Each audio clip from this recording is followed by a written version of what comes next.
যে দুইটা পাতা আছে শরীফ শরীফা ছিড়বেন ছিড়বেন ছিড়ার পরে আপনারা হচ্ছে ওই বইটা আবার দিয়ে দিবেন, দিয়ে বলবেন এটা কম অর্ধেক দামে বেচো, যাতে মানুষের অ্যাওয়ারনেস হয় যে এই বইয়ের আমাদের প্রতিবাদ এটা হতে পারে যে আমরা এই বইয়ের দুইটা পাতা এই শরীফ শরীফার পাতা ছিঁড়ে ওই বইটা আবার ওদের কাছে দিব, আমার টাকা দিয়ে আমি ছিড়বো।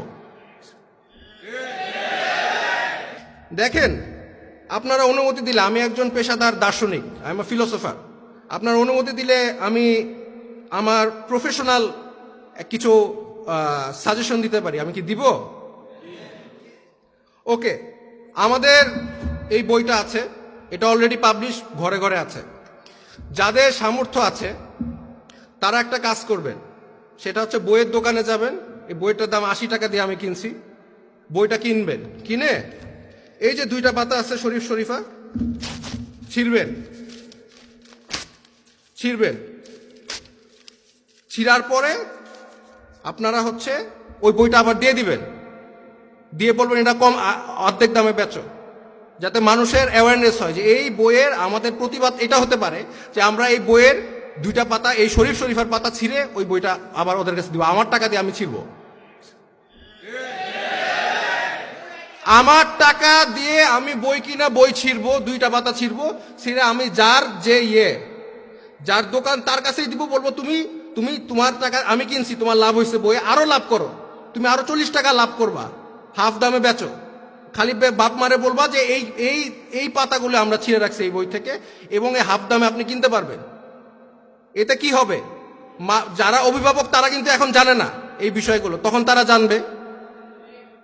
এবং শুধু যে জানবে তা না, শুধু যে জানবে তা না, তারপরে তারা এই বিষয়টা আমরা তাদেরকে দেখাই দিব যে এখানে প্রতিবাদ হচ্ছে, আমরা এই বইয়ের পাবলিকেশন যেগুলো পাবলিশ হচ্ছে সেগুলো আমরা যদি ছিঁড়ে ফেলে এই দুইটা পেজ, এবং এটা যদি ফেসবুকে আপলোড করি সবাই যে আমরা ছিঁড়তেছি জায়গায় জায়গায়, ছিঁড়ে আমার টাকা দিয়ে আমি ছিড়বো, কার কি তারে আমি দিব, আমার টাকা দিয়ে আমি ছিড়বো এই দুই পাতা। এটা কোনো শিক্ষা না, এটা আমার ভবিষ্যৎ, আমার ছেলেমেয়ের ভবিষ্যৎ ধ্বংস করার একটা পার্ট পায় তারা। সরওয়ার স্যার বলেছেন 40% আমেরিকানরা এখন সমকামী, বাচ্চা কাচ্চারা 40%, তার মানে কি দুজনের মধ্যে একজন সমকামী। এখন ভাই নতুন আইন প্রচারিত হচ্ছে, আপনারা এটা হয়তো বা জানেন না, বাংলাদেশে আইন হবে যে যারা ট্রান্সজেন্ডার, যেসব ছেলে নিজেকে মেয়ে মনে করবে তাদেরকে স্বীকৃতি দেওয়া হবে, এবং এর বিরুদ্ধে আপনি যদি বলেন তার আপনার 1 বছরের জেল আর 50,000 টাকা জরিমানা হবে। এটা কিন্তু বাস্তবতা, এটা আইনটা পাশ হইলে আমরা ধ্বংস, আমরা শেষ। এখন এই আইনটা আসলে সমস্যা কি? আপনাদের তো কিছু যায় আসে না, আমাদের তো কিছু যায় আসে না। প্রবলেম কি? বাংলাদেশের ধর্ষণ আইন কি বলে? 175 আর্টিকেল বাংলাদেশ পিনাল কোডে বলা আছে, একটা ছেলে যখন একটা মেয়েকে ধর্ষণ করবে তখনই সেটা ধর্ষণ বাংলাদেশের আইনে। এখন একটা ছেলে যদি নিজেকে মেয়ে দাবি করে আর আইন যদি তাকে মেয়ে হিসাবে স্বীকৃতি দেয়, তাহলে কি হবে? তাহলে সে ধর্ষণ করলে তার কোনো বিচার আছে বাংলাদেশে? কারণ মেয়ে তো মেরে ধর্ষণ হয় না। তার মানে আমাদের দেশে তো আমরা ধর্ষণ আইন আমরা প্রচলিত করতেছি, ট্রান্সজেন্ডার নামে ধর্ষণ করবে। আমাদের কারো আত্মীয় স্বজনের যদি আল্লাহ না করে ক্ষতি না হওয়া পর্যন্ত কি আমরা আগের থেকে কিছু করতে পারি না? যখন ছোটবেলায় প্রথম লুত আলাইহিস সালামের গল্প শুনি, তখন এটা বিশ্বাস করতে ইমানি দুর্বলতার কারণে অনেক কষ্ট হয়েছে। কিভাবে সম্ভব সমকামীরা, একটা জাতি, একটা রাষ্ট্র কিভাবে সমকামী হতে পারে? এটা কি সম্ভব? এটা তো মানে কল্পকাহিনীর মতো লাগতো ছোটবেলায়, যেটা কিভাবে সম্ভব। শুধু যে সমকামী একজন দুজন বা একটা রাষ্ট্র সমকামী সেটা না, যারা সমকামী না লুত আলাইহিস সালামের সময়, তাদেরকে সমকামীরা জোর জবরদস্তি করে তাদেরকে প্রেসার দেয়। এটা কিভাবে সম্ভব? কোরআনে লেখা আছে, বিশ্বাস করা খুবই কঠিন। কিন্তু তারপরে আমি আমার সিনিয়র লেকচারার যারা আছে তারা বিদেশে অনেক আগে গিয়েছে, আমি অনেক একটু জুনিয়র সবার থেকে বয়সে, আমি রিসেন্টলি গিয়েছি, মাস্টার্স পাস করে এসেছি। আপনি যদি বিদেশে যান, আমি ইংল্যান্ড ইউকে থেকে পড়াশোনা করেছি, আপনি যদি বিদেশে যান, কমওয়েলথ লুট যে কিভাবে সম্ভব ওটা আপনি নিজেই দেখতে পারবেন।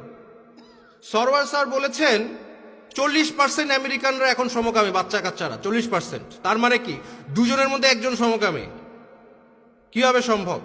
শুধু যে তাই না, ইংল্যান্ডে যে আমি গিয়েছি, আমার এখন গতকাল আমার ফ্রেন্ডের সাথে কথা হচ্ছে, পিএইচডি করছে আমেরিকায়, বলছে এই সমকামী বিষয়, এলজিবিটি ব্যাপারে, ট্রান্সজেন্ডারের কথা বললেই আপনার শেষ, লাইফ শেষ। এবং এটা আমি নিজে ফেস করেছি। আপনার ইংল্যান্ডের জেলে আপনার ওখানে গেলে আপনার আপনি যতক্ষণ না পর্যন্ত বলবেন লাইলা সমকামী, এটা না বলা পর্যন্ত তারা আপনাকে শান্তি দিবে না, আপনাকে চাকরি দিবে না। আপনি যদি পড়াশোনা করেন আপনাকে পড়াশোনা থেকে আপনাকে ইউনিভার্সিটি থেকে বাইর করে দিবে। আমার বাবা জমি জমা বিক্রি করে বিদেশে পাঠিয়েছে। এখন যাদেরকে পাঠাচ্ছে বিদেশে, আপনার ছেলেমেয়েরা যারা বিদেশে যাচ্ছে তাদের কি সমকামী বানানো হচ্ছে না? অবশ্যই। কারণ আপনি একদিন 2 দিন সহ্য করবেন, তারপরে কিন্তু আস্তে আস্তে মানুষের মনোবিজ্ঞান তাই বলে যে মানুষ সবার সাথে মিলতে চায়। যখন দেখবেন আপনাকে সবাই কোথাও দোকানে গেলে আপনার সাথে কেউ কথা বলছে না, আপনার সাথে সবাই গালাগালি দিচ্ছে, আপনাকে কেউ চাকরি দিচ্ছে না, আপনাকে ইউনিভার্সিটি থেকে বাইর করে দিচ্ছে, তখন আপনি চিন্তা করবেন আচ্ছা হইলে সমস্যা কি। এবং এটা আমরা ফেস করে আসছি। যারা সিনিয়র তারা কিন্তু ফেস করে না, আমি নিজের চোখে দেখে আসছি। যতক্ষণ না পর্যন্ত লা ইলাহা সমকামী বলবেন ততক্ষণ না পর্যন্ত আপনাকে নাসরবন্দারও ছাড়বে না, নট পসিবল। সো আমি এখন এই বিষয়ে আমরা বলি, আমার খুব কষ্ট হয়। আমি একজন শিক্ষক, আমার খুব কষ্ট হয়, কারণ আপনারা এটা সিরিয়াসলি নিচ্ছেন না। 40% আমেরিকায়, তার মানে গড়ে 2 জনের মধ্যে একজন এই ট্রান্সজেন্ডার, এই সমকামী। কিন্তু আপনারা এটা সিরিয়াসলি নিচ্ছেন না। যাকে বলি সে হেসে দেয়। এই ছেলে নিজেকে মেয়ে মনে করে, মেয়ে নিজেকে ছেলে মনে করে, কি এটা তো একটা হাসির বিষয় আসলেই। কিন্তু আপনারা যে হাসিটা দিচ্ছেন, আমরা যে হাসিটা দিচ্ছি, এই হাসিটা আমেরিকানরাও দিছে আজ থেকে 100 বছর আগে। এই হাসিটা ইংলিশরাও দিছে, ইংলিশ খ্রিস্টানরা দিছে 100 বছর আগে। কিন্তু 100 বছর পরে কি হইল? তাদের ছেলেমেয়েরা 2 জনের মধ্যে একজন সমকামী, এবং ভবিষ্যতে জরিপ করে দেখা গেছে যে 80% হয়ে যাবে। তার মানে কিয়ামতের লুট আপনারা ডেকে নিয়ে আসছেন, অলরেডি আনছেন, এবং বাংলাদেশে এটা আসতেছে। আপনারা এখন দেখতেছেন না, কিন্তু আমি দেখতেছি। আমার কষ্ট হয়। আমার স্টুডেন্ট কিছু মানুষ আছে, হ্যাঁ, সরোয়ার স্যারের পিছনে যারা লাগছে তাদের অবজেক্টিভ হচ্ছে এগুলি বলবে, করবে, মেয়েদের মতো করবে, তারপরে বলবে আমাকে হুমকি দিছে, আমাকে আমেরিকা নিয়ে যাও, আমারে টাকা দাও। এরকম কিছু আছে, হ্যাঁ। কিন্তু এই যে আমার ছাত্রছাত্রীরা, আমার 2টা ছাত্রী এসে আমাকে বলছে যে স্যার আমি খুব ভালো ছাত্রী, যেমন মেধাবী ছাত্রী তেমন ভদ্র, হ্যাঁ, কথাবার্তা শালীন, তেমন সে আমার সাথে কথা বলতেছে, সম্মান দিয়ে কথা বলতেছে, কিন্তু এসে বলে স্যার আমি তো আসলে মেয়ের মতো দেখতে, কিন্তু আমি ছেলে। এটা বাস্তবতা। এই যে তাদের লাইফ ধ্বংস করলো, এটার দায়ভার কি আমাদের নাই? কিন্তু আমরা তো হেসে উড়াই দিচ্ছি বিষয়টা। সলিমুল্লাহ খান স্যার উনি একটা কথা সবসময় বলে যে শিক্ষক বাংলাদেশের ইন্টেলেকচুয়াল আমাদের মতো, তারা বুদ্ধিজীবীরা হচ্ছে সেল আউট, দে আর সেল আউটস।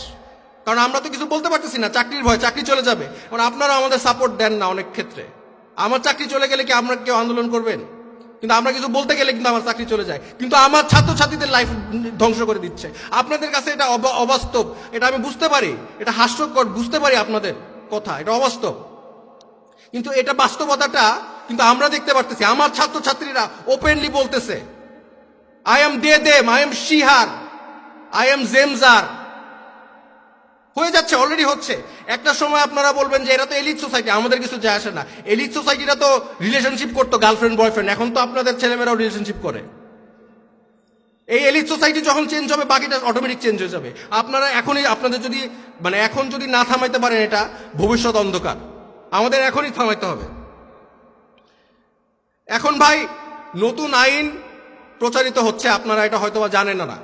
বাংলাদেশে আইন হবে যে যারা ট্রান্সজেন্ডার, যেসব ছেলে নিজেকে মেয়ে মনে করবে তাদেরকে স্বীকৃতি দেওয়া হবে, এবং এর বিরুদ্ধে আপনি যদি বলেন তার আপনার 1 বছরের জেল আর 50,000 টাকা জরিমানা হবে। এটা কিন্তু বাস্তবতা। এটা আইনটা পাশ হইলে আমরা ধ্বংস, আমরা শেষ। এখন এই আইনটা আসলে সমস্যা কি? আপনাদের তো কিছু যায় আসে না, আমাদের তো কিছু যায় আসে না। প্রবলেম কি? বাংলাদেশের ধর্ষণ আইন কি বলে? 175 আর্টিকেল বাংলাদেশ পিনাল কোডে বলা আছে, একটা ছেলে যখন একটা মেয়েকে ধর্ষণ করবে তখনই সেটা ধর্ষণ বাংলাদেশের আইনে। এখন একটা ছেলে যদি নিজেকে মেয়ে দাবি করে আর আইন যদি তাকে মেয়ে হিসাবে স্বীকৃতি দেয়, তাহলে কি হবে? তাহলে সে ধর্ষণ করলে তার কোনো বিচার আছে বাংলাদেশে? কারণ মেয়ে তো মেরে ধর্ষণ হয় না। তার মানে আমাদের দেশে তো আমরা ধর্ষণ আইন আমরা প্রচলিত করতেছি, ট্রান্সজেন্ডার নামে ধর্ষণ করবে। আমাদের কারো আত্মীয় স্বজনের যদি আল্লাহ না করো ক্ষতি না হওয়া পর্যন্ত কি আমরা আগের থেকে কিছু করতে পারি না? ক্ষতি হওয়ার পরে এই ট্রান্সজেন্ডার আইন যদি পাস হয়, তাহলে তো ধর্ষকরা তো জাস্ট বলবে আমি মেয়ে। এখন আপনারা বলবেন এটা তো কোনোদিন হইতে পারে না, এটা তো বাস্তব কথা না। আমি উদাহরণ দেই, ডেমি মাইনর, এটা বিদেশে, তো উনি হচ্ছে